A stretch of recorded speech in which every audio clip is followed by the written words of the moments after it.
Hello दोस्तों, smart financially में आपका स्वागत है। आज के इस वीडियो में हम हर महीने जो इंडाइसेस की फैक्ट शीट आती है, उसको रिव्यू करेंगे।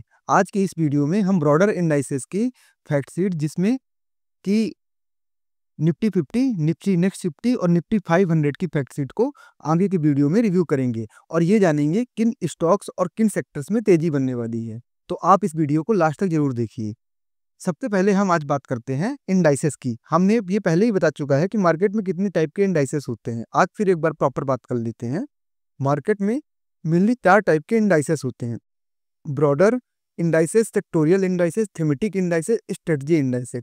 और इनके अंदर कई टाइप के इंडेक्स होते हैं। तो जैसे ब्रॉडर इंडाइसेस की अपन बात करते हैं, तो ब्रॉडर इंडाइसेस ऐसा सूचकांक है जो बाजार के एक बड़े हिस्से को रिफ्लेक्ट करता है। ये सूचकांक कई कंपनियों को शामिल करते हैं और बाजार के समग्र प्रदर्शन को दर्शाते हैं। ये सूचकांक स्मॉल, मीडियम और लार्ज कैप वाली कंपनियों को मिलाकर बनाए जाते हैं, जिससे बाजार की व्यापक तस्वीर मिलती है। इनमें जैसे आप ब्रॉडर इंडेक्सेस में बात करेंगे तो मुख्य जैसे BSE Sensex, Bombay stock exchange का प्रमुख सूचकांक है।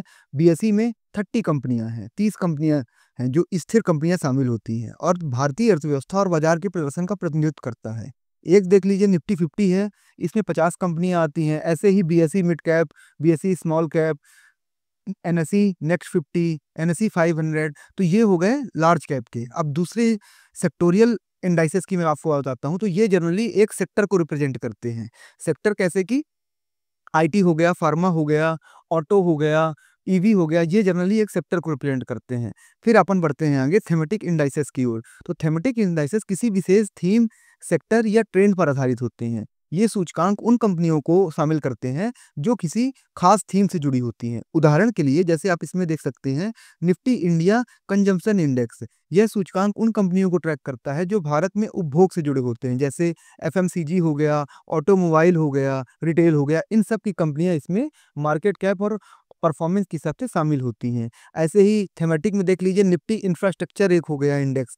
यह इंफ्रास्ट्रक्चर से जुड़ी कंपनियों को ट्रैक करता है, जैसे निर्माण, सीमेंट, पावर और ट्रांसपोर्टेशन। अब थेमेटिक इंडेक्स इसलिए बनाया जाता है कि जो मतलब भविष्य में सेक्टर चलने वाला होता है आगे 5 से 10 सालों के लिए। अब इसमें जैसे इंफ्रास्ट्रक्चर ही है, तो जैसे कह रहे हैं कि 2047 तक भारत विकसित होगा, जो अभी एक लक्ष्य बनाया गया है। तो जब भारत विकसित होगा, तो जब इंफ्रास्ट्रक्चर बढ़ेगा तभी तो भारत विकसित होगा। आप किसी भी डेवलप्ड नेशन को देख लीजिए, चीन हो, यूएसए हो, उनका इंफ्रास्ट्रक्चर पे काम हुआ, तब जाके वहाँ के देश में काम हुआ। तो हमारे यहाँ इंफ्रास्ट्रक्चर बढ़ेगा तो कौन सी कंपनियां बढ़ेगी? जो इंफ्रास्ट्रक्चर में काम कर रही हैं। तो इसलिए इसको एक थेमेटिक इंडेक्स बताया जाता है। जैसे थेमेटिक में एक और देखेंगे, निफ्टी एनर्जी हो गया, निफ्टी सीपीएसई हो गया, निफ्टी ईएसजी हो गया। हमने इन इंडेक्स पे ऑलरेडी प्रॉपर वीडियो बना रखा है और इनको कैसे कवर करते हैं ईटीएफ के थ्रू, और कौन से बेस्ट ईटीएफ होते हैं, और स्ट्रेटजी मतलब स्ट्रेटजी कैसे इनमें ट्रेडिंग करना है, लॉन्ग स्विंग करना है, तो इनमें बना दिया। तो आप जाके विजिट कर सकते हैं। जैसे हमने जो हमारे लॉन्ग टर्म के जो हमारे सब्सक्राइबर होंगे उनको पता होगा, हम लॉन्ग टर्म में 6 इंडेक्स रखते हैं। लॉन्ग टर्म में कौन कौन से इंडेक्स हैं? एक है निफ्टी 500, एक है निफ्टी अल्फा लो वोलेटाइल 30 इंडेक्स, एक है निफ्टी इंफ्रास्ट्रक्चर इंडेक्स, थेमेटिक को शामिल किया हुआ है, एक गोल्ड का है, एक सिल्वर का ईटीएफ है, ये हेजिंग के लिए है, और एक है ALPL 30 आई ईटीएफ। ये हो गए। तो ये अपने इतने हमने रखे हुए हैं, और एक और है यूएस का मून 100। तो इतने हमने अपने उसमें रखे हुए हैं, इंडेक्स में शामिल किए हुए हैं। तो आपको अगर चाहिए तो आप वहां जाके विजिट कर सकते हैं लॉन्ग टर्म के लिए। हमने सब पे प्रॉपर वीडियो बनाया है। थेमेटिक को भी हमने इंफ्रास्ट्रक्चर को लॉन्ग टर्म में रखा है। अब बात कर लेते हैं नेक्स्ट स्ट्रेटजी इंडेक्स, जो लास्ट इंडेक्स है। स्ट्रेटजी इंडेक्स किसी विशेष रणनीति के आधार पर बनाए जाते हैं। ये सूचकांक निवेशकों को विशिष्ट रणनीतियों के अनुसार निवेश करने में मदद करते हैं। उदाहरण के लिए जैसे मान लीजिए निफ्टी 100, यही है निफ्टी थोड़ी देर के लिए आप एक उदाहरण ले लीजिए, निफ्टी कौन सा लो 100 लो वोलेटाइल 30 इंडेक्स। तो यह सूचकांक निफ्टी 100 में से उन 30 कंपनियों को शामिल करता है जिनमें सबसे कम अस्थिरता यानी कि वोलेटिलिटी होती है। ये आपको समझ। एक उदाहरण और देख लीजिए, निफ्टी हाई बीटा 50 इंडेक्स। यह सूचकांक उन कंपनियों को ट्रैक करता है जिसमें उच्च बीटा होता है, यानी बाजार के मुकाबले अधिक अस्थिर होती हैं।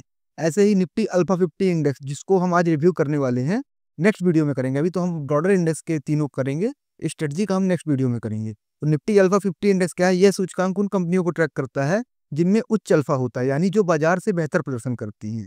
ऐसे ही हम एक कवर करेंगे निफ्टी अल्फा लो वोलेटाइल 30 इंडेक्स। इसमें 30 कंपनियां होती हैं जो बाजार से बेहतर प्रदर्शन करती हैं लेकिन कम स्थिर होती हैं, मतलब वोलेटाइल कम होती हैं।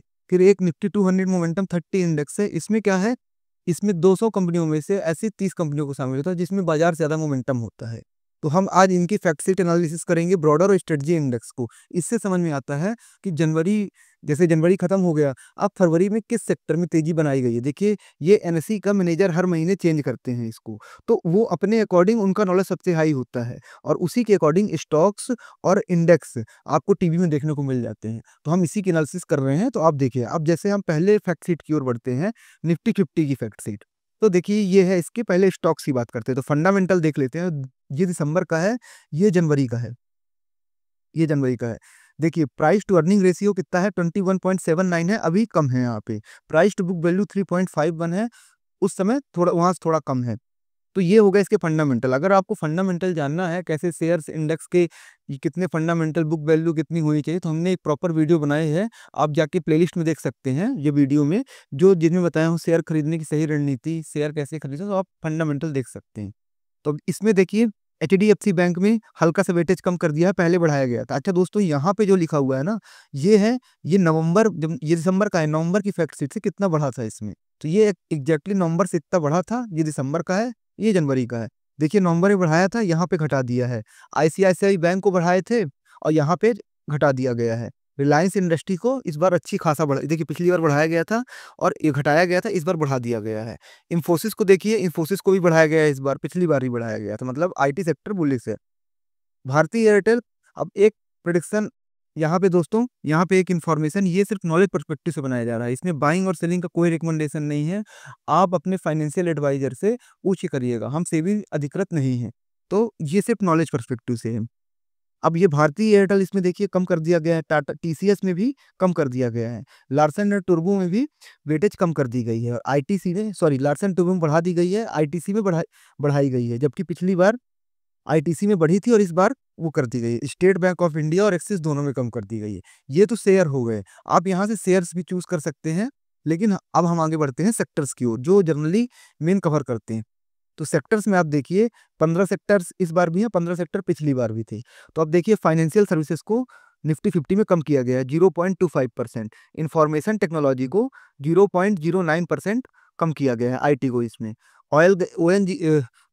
ऑयल गैस सेक्टर को 0.43% बढ़ाया गया है, जबकि इस बार पिछली बार घटाया गया था। तो दोनों को अगर बढ़ाएंगे तो मतलब ऑलमोस्ट बढ़ा ही है।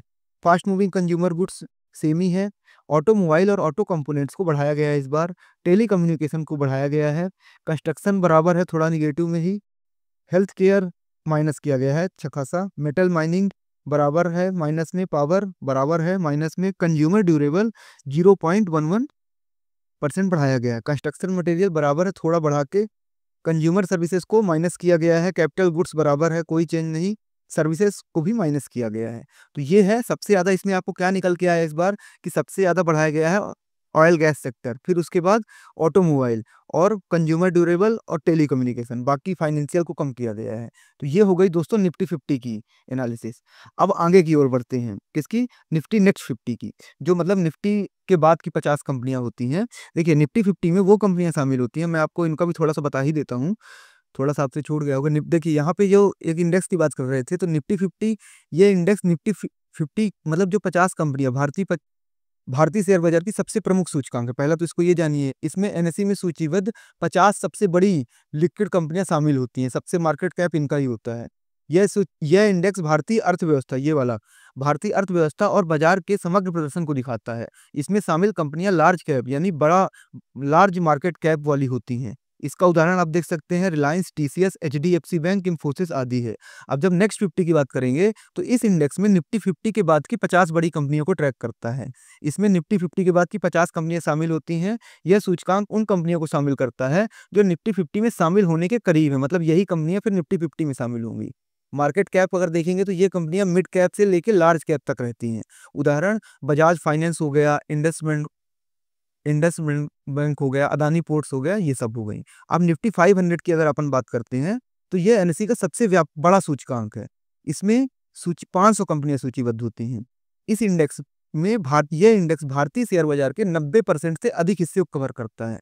मतलब ये इंडेक्स भारतीय बाजार का जितना पूंजीकरण है उससे 90% को कवर कर देता है। मार्केट कैप इसमें लार्ज कैप, मिड कैप और स्मॉल कैप सभी कंपनियां शामिल होती हैं। जैसे इस सूचकांक में व्यापक अच्छा प्रदर्शन दिखाता है। अब यहाँ पे जैसे हमको जिसको कवर करना है, निफ्टी अल्फा 50 को मैंने आपको बताया था कि उनको ट्रैक करता है जिसमें उच्च अल्फा होता है। अल्फा क्या होता है? अल्फा का मतलब कंपनी बाजार के मुकाबले बेहतर प्रदर्शन कर रही है। इसमें निफ्टी 100 की उन 50 कंपनियों को शामिल किया जाता है जिनका अल्फा सबसे अधिक होता है। इसका उद्देश्य यही होता है कि सूचकांक उन निवेशकों के लिए जो बाजार से बेहतर रिटर्न चाहता हूँ।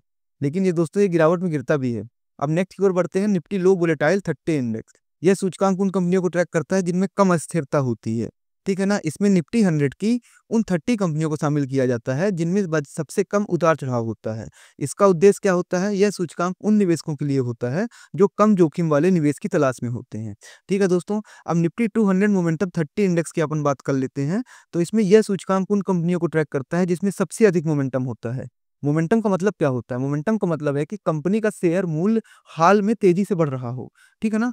कंपनियां, इसमें क्या होता है, निफ्टी 200 की उन 32 निफ्टी की 200 बेस्ट कंपनियों में से उन 30 कंपनियों को शामिल किया जाता है जिसमें सबसे अधिक मोमेंटम होता है। इसका उद्देश्य क्या है दोस्तों? यह सूचकांक उन निवेशकों के लिए है जो शॉर्ट टर्म में तेजी से रिटर्न बनाना चाहते हैं। तो आई होप आपको ये समझ में आ गया होगा। अब अपन निफ्टी नेक्स्ट 50 कंपनियों की बात करते हैं। यहाँ पे जो अपन कंपनी का बात बात कर रहे हैं, जैसे निफ्टी नेक्स्ट 50 है या निफ्टी 50 है, इसमें 50 कंपनियां आती हैं। लेकिन जो इनकी यहाँ पे है टॉप 10 कंपनियों की बात होती है। तो टॉप 10 कंपनियों में वेटेज ये होती है। दोस्तों इससे आपको ये समझ में आता होगा इंडेक्स फैक्ट शीट से कि आपका पैसा कितना सेफ है। देखिए, इंडेक्स हो या मार्केट हो या इंसान, उसको जाना ऊपर ही है। तो आप अगर इंडेक्स में लगाते हैं ना, आप डाइवर्सिफिकेशन सोचते रहते। सोचिए, देखिए इसमें 15 सेक्टर हैं। निफ्टी 500 में 21 सेक्टर में 500 स्टॉक्स हैं। और जिनको ईटीएफ से हम कवर करते हैं इसको, उसका जो शेयर आता है जैसे निफ्टी 500 का 23 रुपए का आता है। तो आपका पैसा बहुत मतलब डाइवर्सिफाइड हो जाता है। आपको दिक्कत लेने की जरूरत नहीं होती और आपको इसमें अच्छा खासा रिटर्न भी मिल जाता है। फिर आपको इसमें स्विंग ट्रेडिंग करनी है, शॉर्ट स्विंग करनी है। हमने पूरी स्ट्रेटजी बनाई है कैसे भी इसमें लॉन्ग टर्म कर सकते हैं। आप विजिट करिए। आपको नहीं समझ में आता है तो आप हमें कमेंट करिए, हम फिर वीडियो बताएंगे। हमारा सिर्फ एक ही उद्देश्य है, आपका नॉलेज बढ़ाए और नॉलेज से आप अपनी वेल्थ खुद बनाइए। अब देखिए, जैसे इसमें बात करते हैं कि जनवरी में जोमेटो की देखिए होल्डिंग। तो जोमेटो की होल्डिंग पिछली बार न्यू एंट्री दी गई थी, मतलब न्यू क्या थी, टॉप 10 में दी गई थी। इस बार जोमेटो की कम कर दी गई है। फिर अब देखेंगे इंटर ग्लोब एविएशन में वेटिंग कम कर बढ़ा दी गई है। जियो फाइनेंस में कम कर दी गई है। वेदांता लिमिटेड में बढ़ाई गई है। हिंदुस्तान एचएएल में बराबर है, थोड़ा बस इंक्रीज किया गया है। वरुण बेवरेजेस में कम की गई है। डिवीज लेबोरेटरी में कम की गई है। थोड़ा मतलब बराबर ही है, थोड़ा सा कम की गई है। टाटा पावर में सामान्य है। पावर फाइनेंस कॉर्पोरेशन में भी बराबर ही है और इन्फो एज में भी कम की गई है। तो ये इसके कंपनियां हो गई। अब टॉप 10 कंपनियां हैं। अब इसके सेक्टर्स की ओर बढ़ते हैं। तो देखिए 15 सेक्टर पिछली बार से, 15 सेक्टर इस बार भी हैं। ये जो यहाँ पे दिया गया है दोस्तों, मैंने पहले बताया ये नवंबर से दिसंबर में कितना बढ़ा था, उस हिसाब से जैसे मैंने यहाँ पे लिखा है। तो ये यहाँ पे क्या लिखा है कि दिसंबर से जनवरी में कितना बढ़ा है। अब देखिए फाइनेंशियल सर्विसेज को पिछली बार भी बढ़ाया था और इस बार भी बढ़ाया है। कंज्यूमर सर्विसेज को पिछली बार बढ़ाया था, अच्छा खासा बढ़ाया था और इस बार भी कम कर दिया गया है, लेकिन पूरा कम नहीं किया गया है। पावर में सामान्य है, थोड़ा बढ़ा ही है। फास्ट एफएमसीजी में कम किया गया है। कैपिटल गुड्स में भी -0.10% किया गया है। हेल्थ केयर में हल्का सा 0.09% बढ़ाया गया है। ऑटोमोबाइल में 0.11% इंक्रीज किया गया है। और ऑयल गैस सर्विसेज में हल्का सा कम किया गया है और पिछली बार भी काफ़ी कम किया गया था, तो इस बार भी कम किया गया है। मेटल और माइनिंग्स में हल्का सा बढ़ाया गया है। सर्विस में हल्का सा बढ़ाया गया है। रियल्टी में भी कम किया गया है, पिछली बार भी कम किया गया था। कंस्ट्रक्शन मटेरियल में 0.28% बढ़ाया गया है। आईटी में भी बढ़ाया गया है और पिछली बार इन दोनों में कम किया गया था, इस बार बढ़ा दिया गया है। केमिकल्स में ये देखिए पिछली बार इन दोनों में कम कर दिया गया था। केमिकल्स की बात करते हैं तो केमिकल्स में भी हल्का सा बढ़ाया गया है। कंज्यूमर ड्यूरेबल हल्का सा बढ़ा के प्लस में है। तो ये आप इसका सेक्टर्स को दे सकते हैं। मेनली इसमें फाइनेंशियल सर्विसेज में बढ़ी है सबसे ज़्यादा। फिर उसके बाद आप देखेंगे तो दूसरे नंबर में है आईटी, कंस्ट्रक्शन मटेरियल और आईटी। तो आईटी सेक्टर में तेजी बनने के चांस हैं, मतलब हो सकता है, क्योंकि इसमें तो बनाई गई है पोजीशन। अब जरूरी नहीं कि ऐसा हो ही, कभी कभी बनाई जाती है लेकिन नहीं तेजी बनती है। तो आप ये देख सकते हैं इसमें कितनी बढ़ाई गई है। तो आई होप दोस्तों नेक्स्ट 50 का हम लास्ट में कवर करते हैं निफ्टी 500 का। इसके बाद वीडियो क्लोज कर देंगे। तो निफ्टी 500 में देख सकते हैं इसका जो पीई है अच्छा, पिछले वीडियो में पी की बात नहीं की थी, तो देखिए पिछली बार से पी इस बार कम है। नेक्स्ट 50 का पिछली बार पी ये था, इस बार 23.34 है, अच्छा खासा कम हो गया है। तो अब आगे की ओर बढ़ते हैं। और प्राइस टू बुक वैल्यू 3.51 है, पिछली बार से भी कम है। अब इसकी जब बात करते हैं तो इसका पी देखिए निफ्टी 500 में, तो इसमें देखिए पिछली बार से भी कम है। पी पिछली बार 25.56 था, इस बार 24.27 है। ठीक है, प्राइस टू बुक वैल्यू 3.74 है, पिछली बार ज़्यादा थी। अब इसके टॉप 10 स्टॉक्स में एचडीएफसी की वेटेज कम कर दी गई है, आईसीआईसीआई की बढ़ाई गई है, रिलायंस की बढ़ाई गई है, इंफोसिस की बढ़ाई गई है देखिए। और भारतीय इंफोसिस बढ़ा दी गई, भारतीय एयरटेल बढ़ाई गई है, टाटा टीसीएस की बढ़ाई गई है, एलएनटी की बढ़ाई गई है, आईटीसी की कम कर दी गई है। पता नहीं, बजट में तो इस बार ठीक था, सरकार ने कुछ टैक्स भी नहीं लगाया, मतलब आईटीसी के प्रोडक्ट जो सिगरेट ये सब आते हैं, तो फिर भी पता नहीं इसमें कम की गई है। स्टेट एसबीआई में बराबर है, थोड़ा सा बढ़ा दिया। Space axis bank of India में कम कर दी गई है। तो ये इसका पूरा ये हो गया। अब नेक्स्ट की बात करते हैं। देखिए ये इसका ये है कि हम हर वीडियो में एनालिसिस करते हैं, हर महीने जब ये इंडेक्स चेंज होता है तो हम एनालिसिस करते हैं। कुछ समय बाद हम ऐसा होगा कि जो मेन मेन सभी इंडेक्स जो हम कवर करते हैं उन सब की भी एनालिसिस लाएंगे, तो आप हमारे साथ जुड़े रहिए। इससे ये पता चलता है कि आपको कहाँ पे, अब सोचिए देखिए, जैसे इंडेक्स में जिस सेक्टर में तेजी बनी है या आप उस स्टॉक्स में हैं, तो जनरली क्या होता है ना, आपको थोड़ा सा हम बैक टेक्सचर लाएंगे। होता ये है कि 15 दिन का सिनेरियो चलता है। जैसे इंडेक्स 31 तारीख को आ जाता है, अब ये तेजी अगर बननी होगी तो 1 से 15 में बन जाएगी, और फिर अगले समय या तो ऐसे टाइम करेक्शन करेगा या तो फिर प्राइस करेक्शन कर देगा, इंडेक्स हो चाहे वो हो। ये भी हो सकता है कि पहले यहाँ भले पोजीशन बढ़ाई हो, पहले ये गिरे फिर उठे। तो ये आपको थोड़ा सा मतलब ट्रैक करना पड़ेगा कि किस तरह इसमें होता है। हम तो बताते ही अपने वीडियो में, तो आप हमारे साथ जुड़े रहिए। तो अब इसमें अगर फाइनेंशियल इसमें देखते हैं, इसके टोटल 21 सेक्टर हैं। देखिए इसमें 21 सेक्टर कितना सेफ होता है का पैसा, इसीलिए इसको ब्रॉडर इंडेक्स कहा जाता है। और 500 स्टॉक्स हैं। तो फाइनेंशियल सर्विसेज में बढ़ाया गया है, 0.23% की गई है, पिछली बार कम की गई थी। आईटी में भी बढ़ाई गई है 0.12%। ऑयल गैस और कंज्यूमेबल फ्यूल में बढ़ाई गई है 0.37%। फास्ट मूविंग कंज्यूमर गुड्स में बढ़ाई गई 0.11%।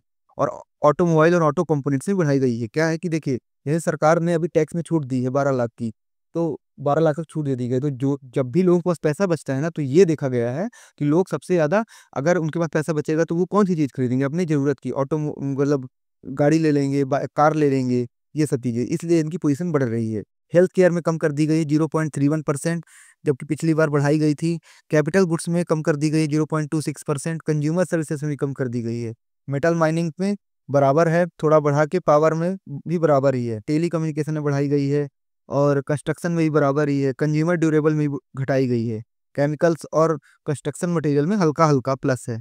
कंस्ट्रक्शन सर्विसेज में माइनस है हल्का, रियल्टी में भी माइनस है। बाकी सब में, टेक्सटाइल, मीडिया, ये सब में हल्का मतलब बराबर ही है, थोड़ा सा कम किया गया, एकदम माइनर सा। तो सबसे ज़्यादा क्या है, फाइनेंशियल सर्विसेज, आईटी और ऑयल गैस सेक्टर, ये सब, और इसके अलावा ये टेली कम्युनिकेशन। तो इन सेक्टर में तेजी बनी, मतलब पोजीशन बढ़ाई गई है। अब देखिए, शायद हो सकता है इनमें तेजी बन जाए। तो आई होप दोस्तों आपको ये चीज़ें समझ में आई हो। इस इंडेक्स की एनालिसिस से आपको मतलब आपको लगेगा कि ये कराया किस लिए गया।